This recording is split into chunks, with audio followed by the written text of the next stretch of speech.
It is Tuesday, August 22nd, 2017. My name is Jacob, This is Danielle. and we are the Proteus Podcast. Ideas in all shapes and forms. I think you. What was the date that you just gave? You seemed August unsure about it. 22nd, What year? 2017? All right. As long as you're sure. I'm not. I've been doing a ton of traveling and I'm a little bit retarded right now. Did the sun disappearing from existence mess with you? No, the just the miles and miles of traveling messed with me. So you went from Alpine, Texas.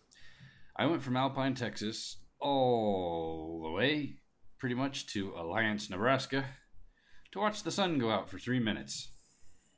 And so first off, spoiler alert, there was an alert. eclipse yesterday. There was an eclipse yesterday. I'm not entirely sure that's a spoiler, but Well, I actually had a coworker today who was like, "So when's the eclipse happening?" bet Everyone's like, "It was yesterday." He was like, "Oh, was it? When?" And told him, and they were like, "Yeah, everyone went up to like the 41st floor and got to look at it." And he was like, "Oh, I just worked right through it." I always sort of wonder about the few people that are on the road traveling and just totally don't know it, don't pay attention to the news, and all of a sudden it gets really dark and there's no clouds and they're going, "What the hell?" Yeah, what? But I will have to say, I worked from home yesterday because of work circumstances, Mm-hmm. and I got a 98% eclipse in Seattle. That's awesome. But evidently, and from pictures I've seen, the difference between a 98% eclipse and a that 1% is huge. It is like to be perfectly honest, I was a little ambivalent about traveling all that way to see this. I've always wanted to see a total eclipse ever since I was a kid, and when I found out there was one in this decade, I made plans like 5 years ago to go see this thing. And I was like, I'm definitely going to do it. I'm going to go to one of these places. I'm going to watch this eclipse. But it happened to coincide with the same week that I had to go all the way to Amarillo and back. So let me tell you the full story. On Wednesday, we drove to Amarillo. Yes. On Thursday, we drove back from Amarillo. Yes. And then on Saturday, we drove to Nebraska. So Who is we in all this? well, me and people from work on Wednesday and Thursday, and then me and my dad drove all the way down to Nebraska on Saturday. Wow, that's a long drive. How long did that take? It's about 13 hours. And then from where we were in Nebraska that day, on Monday, we drove another 3 or so hours up to Alliance to be able to see the actual eclipse. Yeah, the full deal. So it's a good 16 hours of driving one way for something that's going to last less than 3 minutes. But was it worth it?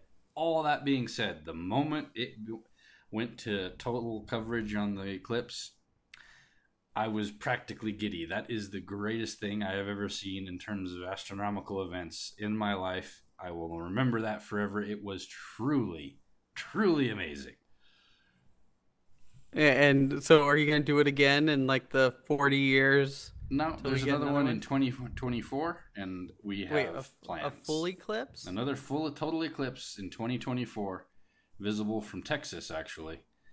So, should be easier to get to. Probably be more crowded because of the where areas it goes across. It goes across less of the United States somehow. And bigger population centers. So what we need to do, Jake, is we need to look at the route and then plan a trip out in the middle of nowhere in Mexico. Yuck. Or some island. I'm sure there's an island. Yeah. Me and Ryan are pretty much dead set on seeing the next one together. It's going to be great. Okay. Well, how about this? So, as everyone knows, if you've listened to us, we do a gathering of all us college friends And so how about 2024, we do our gathering in an eclipse zone. Sounds like a good plan. All right. Planned. It's done. So let me tell, for those of you out there that have never got to see one of these, how shockingly amazing this is. What you need to do someday is get up early in the morning and look up what time sunrise is and go outside half an hour before sunrise. That's how dark it gets when the moon crosses completely in front of the sun and blocks it out. Mm-hmm. It does that and goes from being, it feels like you're wearing sunglasses, so it's just sort of dimmer, to that dark in a matter of seconds. It's insane. It just, all of a sudden, the light is gone and it gets surprisingly cooler and you can see stars. Like, I had to look up what I was seeing, but apparently I saw Venus and Mercury, which are very close to the sun at this time, so you can't see them for the most part, basically without extremely special gear. But the naked eye, I could see Venus and Mercury. Regulus, which is a star that is basically behind the sun from us right now. You could see it right next to the sun, pretty much. And unfortunately, where I was standing, there was a radio tower, which made it where I couldn't see Jupiter, because it went to blinking red lights because it thought it was nighttime, and it overwhelmed me being able to see Jupiter where I was at. But all these stars are out, and you can see the solar corona, which is insane. It's the giant fire that comes off the sun and reaches out thousands and thousands of miles, and is just incredible to look at. That sounds amazing. There's millions of pictures on the internet. You can go look at them. They do not do it justice to being able to look up there and see the edges of the sun. Yeah, here in Seattle, we got like you were saying, it's like that. Except here, it was like 20 minutes before the sun rises. Yeah, that's how it looked. So it was a bit brighter, of course. Quite a bit brighter. I know what 98% looked like, and those last few percentage points, the difference is insane. Yeah, and but the way it looked at like that, we could see that on the western horizon. Yeah. Which it's like, holy shit, the sun's gonna rise from the west, is what your mind goes to, because. Yeah, it was bizarre because to look out at the horizon, you see this glow in a 360. It's like the sun's about to rise everywhere during the total eclipse. It's so strange. Mm-hmm. So did you have any weird animal moments near y'all? No, there's not really any weird animal moments. There was crickets chirping before the whole thing started, so that they were probably just crickets. Here there were a lot of birds, but leading up to the most fully got here, the birds went quiet. Yeah, and I've read that they tend to do that. Like they just they're nesting or going back to, like they do at night. They do get quiet at night. But there were like 6 birds that were flying, and it got close to or at the fullest part, and they just started flying in a circle for 3 minutes. They're like, Yeah, it was weird. It was like, for 3 minutes, they just flew in this perfect circle. And then once it's like, once it started getting warmer, it started getting brighter, then they broke from the circle and started going back in the direction they were heading. That's very weird. Yeah, it was odd. And I looked it up. Evidently, that's another thing that birds can do during an eclipse. It's like, the navigation beacon's gone. Circle until it comes back. Yeah, circle. I will say this. I can understand why people in olden times got superstitious and scared of solar eclipses. Because weird stuff happens. Birds fly in circles. The sun goes out. It gets, but even like where you don't get the full eclipse, right? Like from here, like I could feel in the ears like the pressure change. Mm-hmm. Because of the temperature change. Because of the cooling. And then the temperature change. Right, the temperature changed. The pressure changed. Like it got like 10 degrees cooler for like 5 minutes. Yeah, I mean, it's really, really cooled off at the total for where we were. It started getting noticeably cooler at about 50% coverage, and it Mm-hmm. remained cool for several hours after that.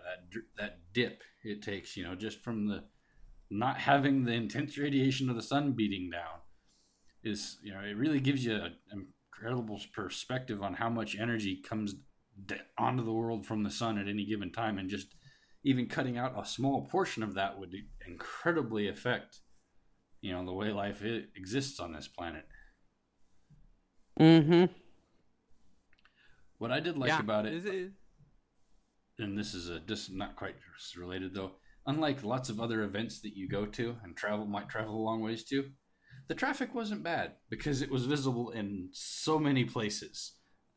Even though it's a 90-mile wide corridor that you can get into to see the total eclipse, it crosses the whole United States. And so it keeps it from being such an intense and ridiculous crowding issue, I think, which was nice. Yeah, I think that helped. And like I know that I know some people like got places on the beach in Oregon Mm-hmm. and were greatly disappointed because Because the mountains are in the there's way. large no, there's fog. Oh The yeah. Pacific Northwest, like sometimes there's just lots of fog, and one of my friends was saying how they were originally at a beach, and then realized that the fog wasn't going to burn out, so they made a 2-hour drive in an hour to get to a place where they could view. Yeah, there's a bit of that. People rushing around, going, "Oh wait, I'm totally not where I want to be for this." Because where we were, it was Right. foggy right up until about 2 hours before it started, and then the fog And then finally it burned burned off and off. lifted.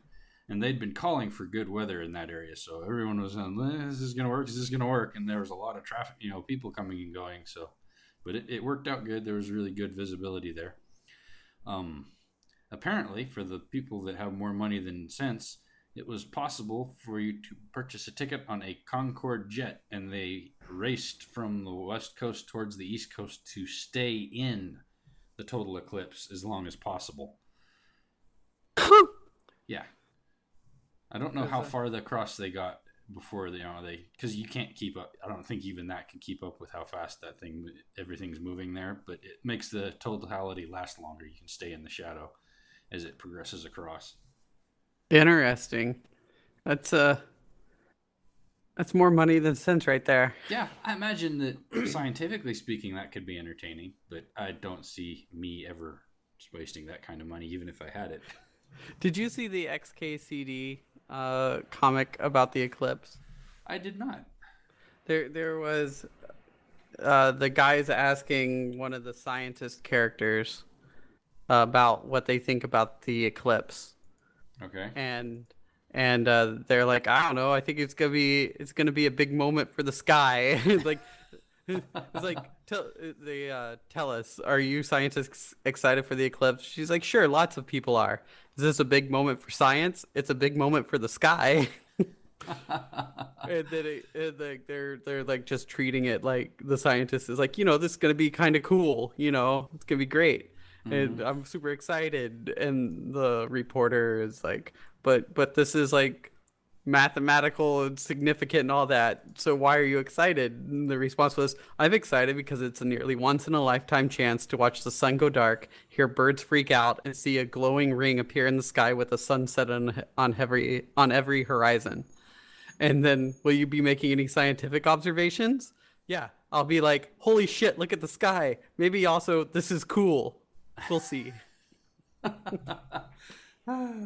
Yeah, it's like I brought with me. I have a packet of spectrum viewers. I don't fully understand how they work, but they basically let you see the full spectrum of light being given off by any light source. Yeah. So like you can compare the type of spectrum that comes off various pole lights and flashlights and whatever. And I brought them with me because I wanted to see if the spectrum that comes off of just the corona is any different than full sunlight. And didn't remember I had them until about 2 hours after the whole thing was over. because I was so excited by just watching it. Yeah. It's like, I'm going to make a scientific conversation while I do this. Nope, I'm way too giddy and giggling and laughing at the sky to be able to deal with this. Yeah, super cool. Just flat out fun. I'm going to need to watch like 20 or 30 of them before I can, make any useful observations.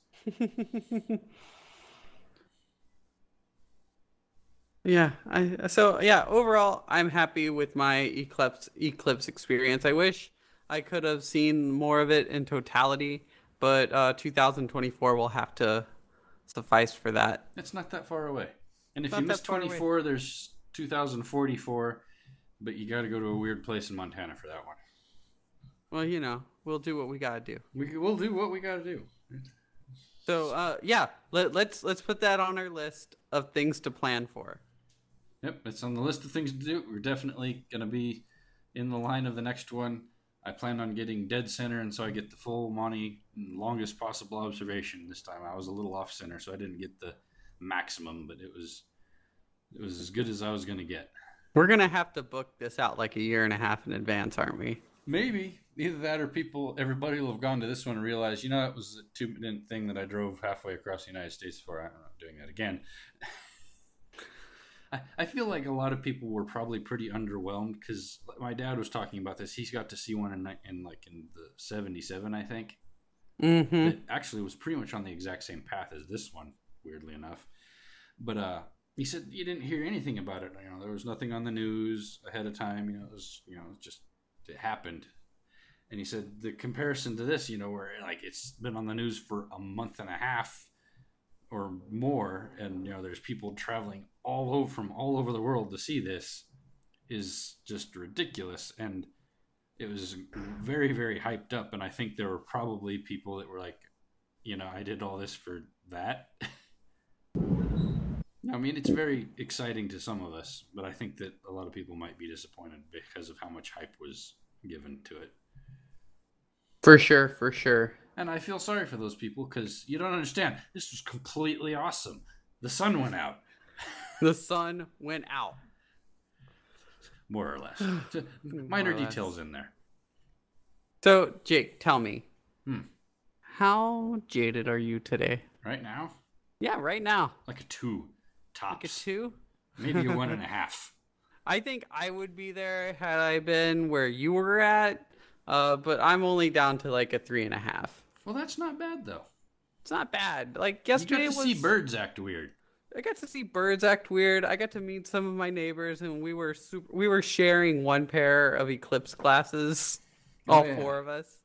So there was some community involved, and got to see something really cool and experience and feel something really cool. So yeah, go science. It was awesome. I had a good time, and it was worth all the effort I put into getting there. So tell me, do you have a quote? I have a quote. I lost Give my it to quote. me. Where is it? Here quote. There it is. This is from Vincent van Gogh, actually. Okay. And he said, "I know nothing with any certainty, but the sight of the stars makes me dream." I get to see stars that I've never seen before, so it makes me dream. It is pretty wicked cool. So I have 2 quotes, actually. Okay. The first one is Neil deGrasse Tyson. Okay. There is no science in this world like physics. Nothing comes close to the precision with which physics enables you to understand the world around you. It's the laws of physics that allow us to say exactly what time the sun is going to rise, what time the eclipse is going to begin, and what time the eclipse is going to end. I like it. Yep. And then my second quote is from Jeff Goldblum. Okay. It's best not to stare at the sun during an eclipse. So I have another one. Do it. Because I have to have a silly one too. It says, "Space is big. You just won't believe how vastly, hugely, mind-bogglingly big it is. I mean, you may think it's a long way down the road to the chemists, but that's just peanuts to space." Douglas Adams. True story. Yeah, and watching the eclipse, you get this weird. It's interesting because it's kind of a mixed bag. You get this sense of how small space is because you see these things happening, and at the same time, you're like, these things are entire. It's an entire moon, and it's covering up an entire sun. The vast scales that are involved here boggle the mind. Man, I'm already excited for the next one. Boggles the mind. Boggles. The mind boggles. All right. All that being said, if you liked what you heard here today, you can follow us on Twitter to be updated when new podcasts are posted, and send comments to proteuspodcast@gmail.com, where we will respond. And on Twitter, we're at Proteus Podcast. We are.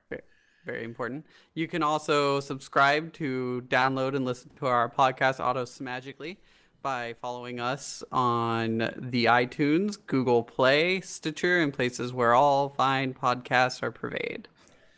So, all that being said, I've been Jacob. And I'm still Danielle.